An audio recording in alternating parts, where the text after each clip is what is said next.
pictures in it. Yes, it does. All right. 'Twas the night before Christmas, when all through the house not a creature was stirring, not even a bear. No, a mouse, I'm joking. Silly. The stockings were hung by the chimney with care, in hopes that St. Nicholas soon would be there. The children were nestled all snug in their beds, while visions of sugar plums danced in their heads. And Mamma in her kerchief and I in my cap had just settled down for a long winter's nap. That's another thing you could do this afternoon if you get too much fun this morning, maybe a little nap later. What do you think? Yes. Yeah. Oh, the parents agree. Imagine that. When out on the lawn there arose such a clatter, I sprang from my bed to see what was the matter. Away to the window I flew like a flash, tore open the shutters and threw up the sash.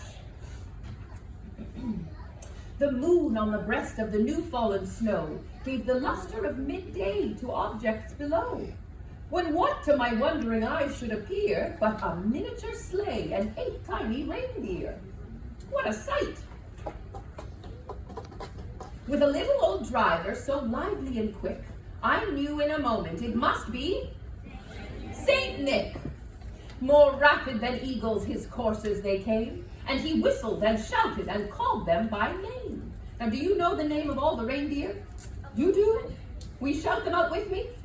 All right. Now Dasher, now Dancer, now Prancer and Vixen, on Comet, on Cupid, on Donner and Blitzen. Oh, well done. To the top of the porch, to the top of the wall. Now dash away, dash away, dash away all. As dry leaves that before the wild hurricane fly, when they meet with an obstacle mount to the sky, so up to the housetop the coursers they flew, with the sleigh full of toys, and St. Nicholas too. Have you ever seen the sleigh when it's all ready for its flight? No, oh goodness, it's enormous. You should see it sometime. You can all come visit me up at the North Pole. And then, in a twinkling, I heard on the roof the prancing and pawing of each little hoof. They're acting it out for me right there, prancing and pawing. As I drew in my head and was turning around, down the chimney St. Nicholas came with a bound. Not into the sink this time, thankfully. He was dressed all in fur from his head to his foot, and his clothes were all tarnished with ashes and soot. A bundle of toys he had flung on his back, and he looked like a peddler just opening his pack. His eyes, how they twinkled, his dimples, how merry.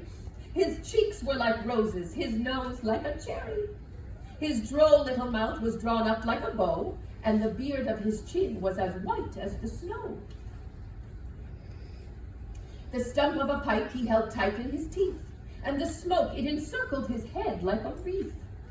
He had a broad face and a round little belly that shook when he laughed like a bowl full of jelly. He was chubby and plump, a right jolly old elf, and I laughed when I saw him in spite of myself. A wink of his eye and a twist of his head soon gave me to know I had nothing to dread. Did any of you see Santa this morning? Yes. You did? Yes. Oh, good. And you got to tell him what you'd like this year? He might be. You did? Lucky. You gave him the Christmas list? No. I didn't bring it. Oh, dear. You still have time to mail it in. Or you can write a new one here and give it to us. If you have time, you know. There's lots to do. He spoke not a word, but went straight to his work, and filled all the stockings, then turned with a jerk, and laying his finger aside of his nose, and giving a nod, up the chimney he rose. He sprang to his sleigh, to his team gave a whistle, and away they all flew like the down of a thistle. But I heard him exclaim ere he drove out of sight, say it with me, Merry Christmas to all, and to all a good night. The end.